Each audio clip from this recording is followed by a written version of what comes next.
They told us every pharaoh was buried in the Valley of the Kings. They were wrong. They buried the evidence. We dig it up. What you're about to see will change everything you thought you knew about where Egypt's pharaohs were buried. For 3,500 years, one tomb defied every archaeological expedition sent to find it. This is the Artifacts Detective. And today, we're investigating the first royal tomb discovered since Tutankhamun, the lost burial of Pharaoh Thutmose II. Today, we're examining a discovery that's sending shockwaves through the archaeological community. The tomb of Thutmose II, found not where anyone expected it. We'll examine the archaeological evidence that led to this breakthrough. We'll analyze the scientific data from the tomb itself. We'll investigate why it remained hidden for millennia. And we'll reveal what this means for our understanding of Egypt's most powerful dynasty. But first, something that will make you question everything you thought you knew about royal Egyptian burials. For over a century, historians believed they understood the burial patterns of Egypt's 18th dynasty. The Valley of the Kings served as the royal necropolis, with pharaohs buried in elaborate tombs, carved deep into the limestone cliffs. But in this seemingly complete picture, one glaring absence haunted Egyptologists. Where was Thutmose II? This pharaoh ruled Egypt from 1493 to 1479 BCE, sandwiched between two of history's most famous rulers. His father, Thutmose I, established the family dynasty. His son Thutmose III would become Egypt's greatest military pharaoh. His wife, Hatshepsut, would seize power and become one of Egypt's most powerful female rulers. Yet while archaeologists found and catalogued the tombs of virtually every other 18th dynasty ruler, Thutmose II vanished from the archaeological record. No tomb, no burial goods, no explanation. In February 2025, archaeologists made an announcement that changed everything. But to understand the significance of this discovery, we need to examine why previous searches failed. Howard Carter, discoverer of Tutankhamun's tomb, searched extensively throughout the Valley of the Kings. He mapped every known tomb, explored every promising cliff face. Theodore Davis, who held excavation rights from 1902 to 1914, spent a fortune searching for missing royal tombs. When he gave up his concession, he declared the Valley of the Kings exhausted. Every tomb found, every pharaoh accounted for, except one. They were all looking in the wrong place. The breakthrough began not in 2025, but in 2019, when a Polish archaeological team made a puzzling discovery at Deir el-Bahari, the magnificent temple complex built by Hatshepsut. Professor Andrzej Nowinski's team from the Polish Center of Mediterranean Archaeology uncovered a foundation deposit, ritual objects buried during temple construction. Inside, they found a goose egg, and what appeared to be an ibis egg wrapped in ancient linen. These weren't random objects. Each item directly referenced Thutmose II's royal titles. The goose represented his Horus name. The eggs symbolized rebirth and royal succession. But why were they at Deir el-Bahari, miles from the Valley of the Kings, where everyone assumed he was buried? This raises critical questions. Why wasn't Thutmose II buried with other 18th dynasty pharaohs? What made his burial so different it remained hidden for 3,500 years? Could the entire archaeological community have been searching in the wrong location for over a century? To answer these questions, we need to examine evidence that's been hiding in plain sight. So far, we've established that Thutmose II's tomb defied a century of searches in the Valley of the Kings.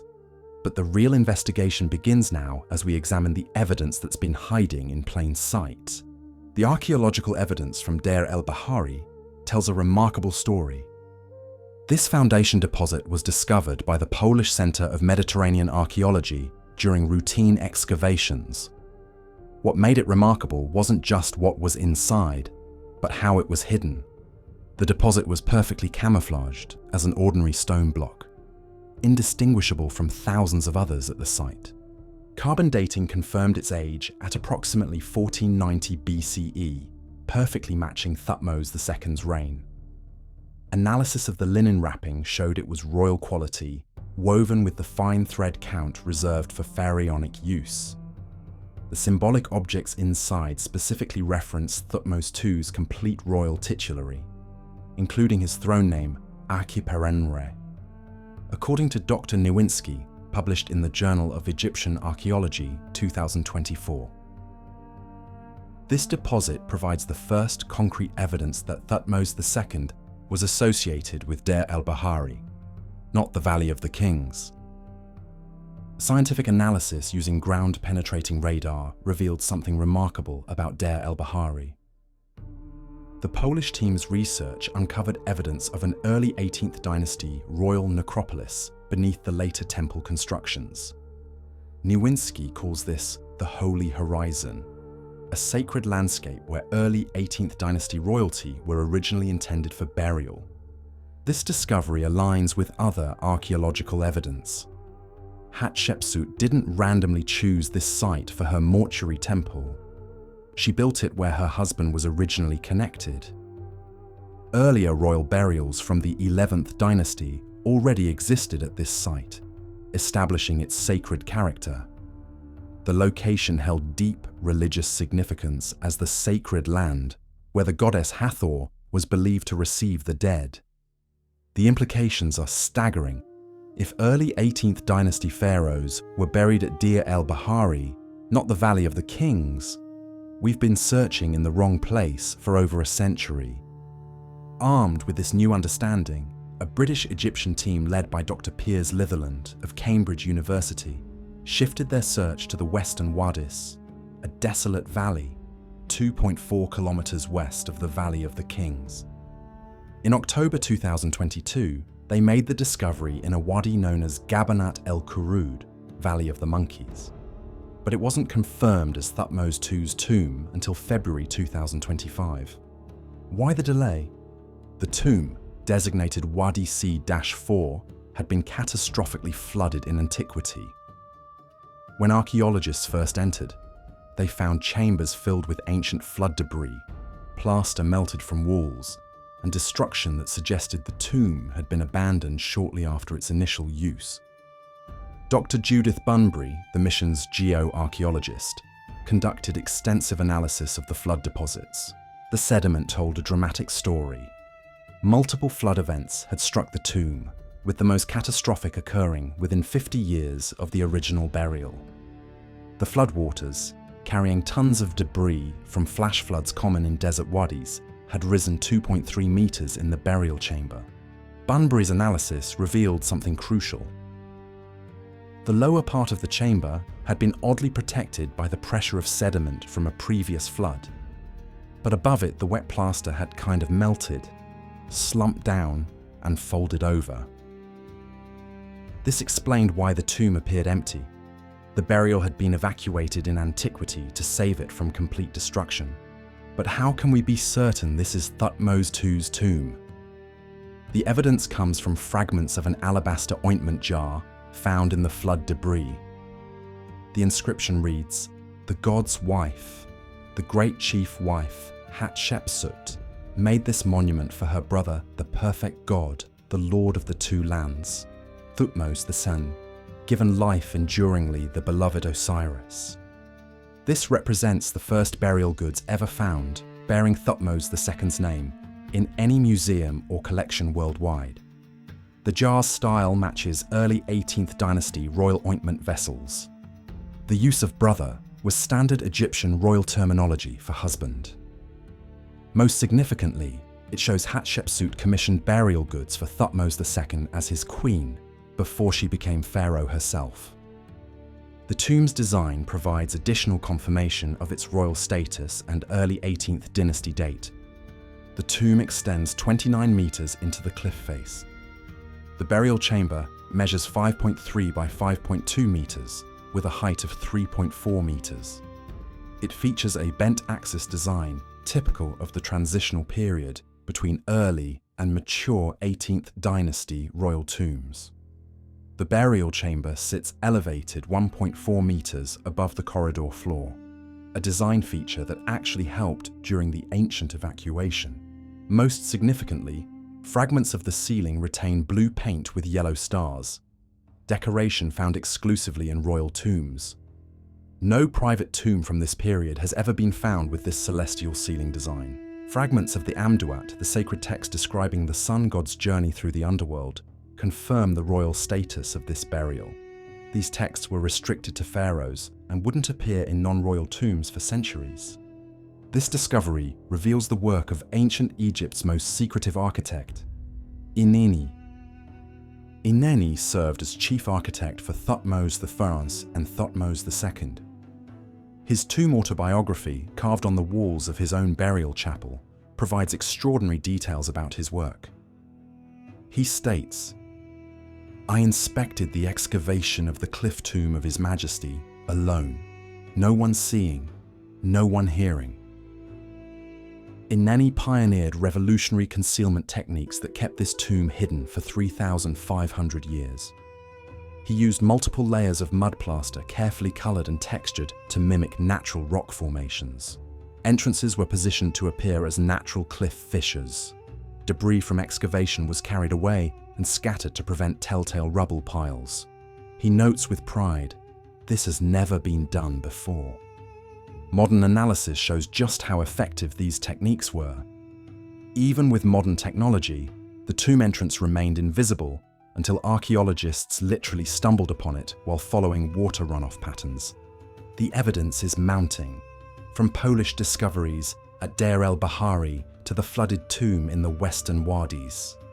But there's one more piece that changes everything.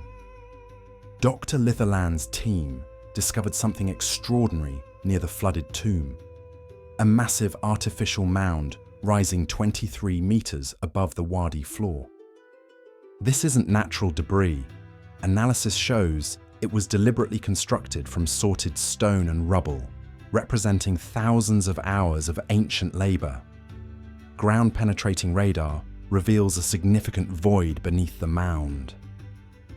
Litherland states, "The best candidate for what is hidden underneath this enormously expensive pile is the second tomb of Thutmose II. If correct, this would represent the first intact royal burial discovered since Tutankhamun in 1922. The effort required to build this protective mound suggests something of extraordinary importance lies beneath. A complete burial assemblage of an 18th dynasty pharaoh would revolutionize our understanding of royal burial practices from this crucial period in Egyptian history. The archaeological community remains divided on several key questions raised by this discovery. Dr. Zahi Hawass, former Minister of Antiquities, questions the location. It is very strange for Hatshepsut to bury him in this area that she and other kings did not use. Dr. Aidan Dodson of Bristol University counters. At this time, the Valley of the Kings had not been adopted as the standard burial place.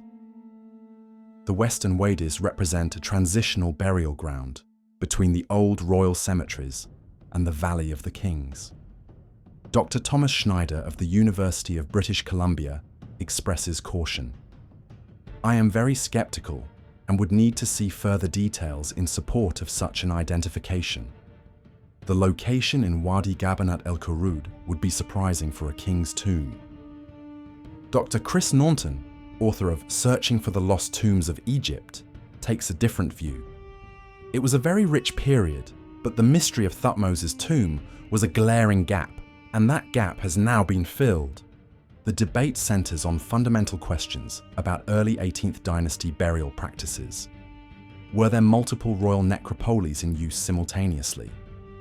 Did natural disasters force changes in burial locations?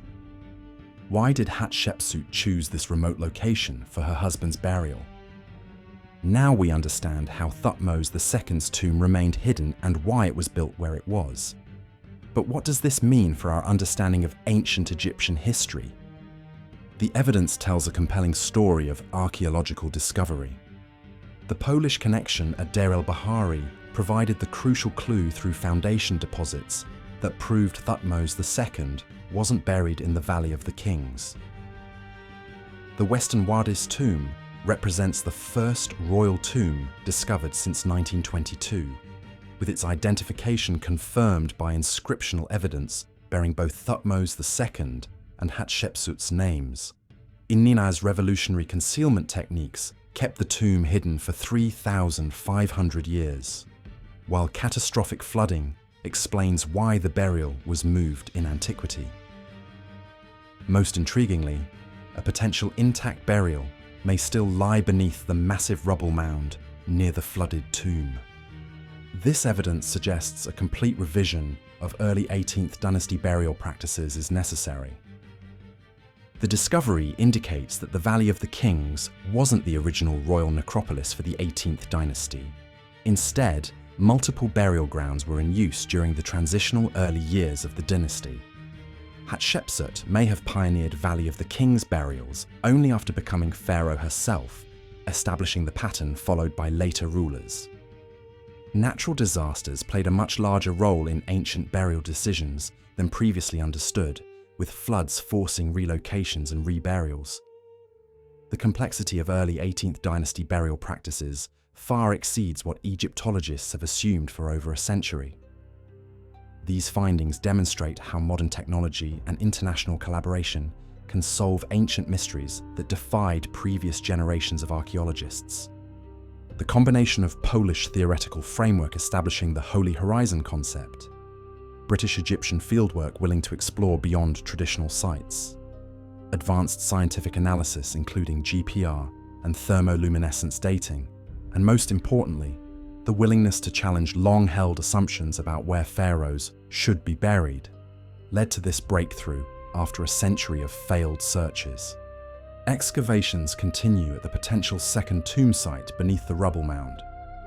If intact, it could reveal the complete burial goods of an 18th dynasty pharaoh, texts that could rewrite our understanding of Egyptian chronology, artifacts providing unprecedented insight into royal burial practices, and possibly the actual remains of Thutmose II himself. The Egyptian Ministry of Tourism and Antiquities has announced plans for extensive conservation of the discovered tomb and eventual public access once the site is properly prepared. The artifacts don't lie. The evidence speaks for itself. And what it tells us is that after 3,500 years, the tomb of Thutmose II has finally been found, not where logic suggested, but where ancient disaster and human ingenuity conspired to hide it. This discovery reminds us that ancient Egypt still guards its secrets, waiting for archaeologists willing to challenge assumptions and follow evidence wherever it leads. The case of Thutmose II proves that sometimes the greatest archaeological discoveries come not from digging in new places, but from thinking in new ways about old mysteries. When we assume we know where to look, we blind ourselves to possibilities. When we follow evidence instead of expectations, that's when the buried truth emerges. What do you think about this discovery? Does this evidence convince you that we need to completely revise our understanding of early 18th dynasty burials? Share your thoughts in the comments below. If you want to see more archaeological investigations like this, subscribe and hit the notification bell. Uncover more ancient mysteries, follow the Artifacts Detective and join the investigation.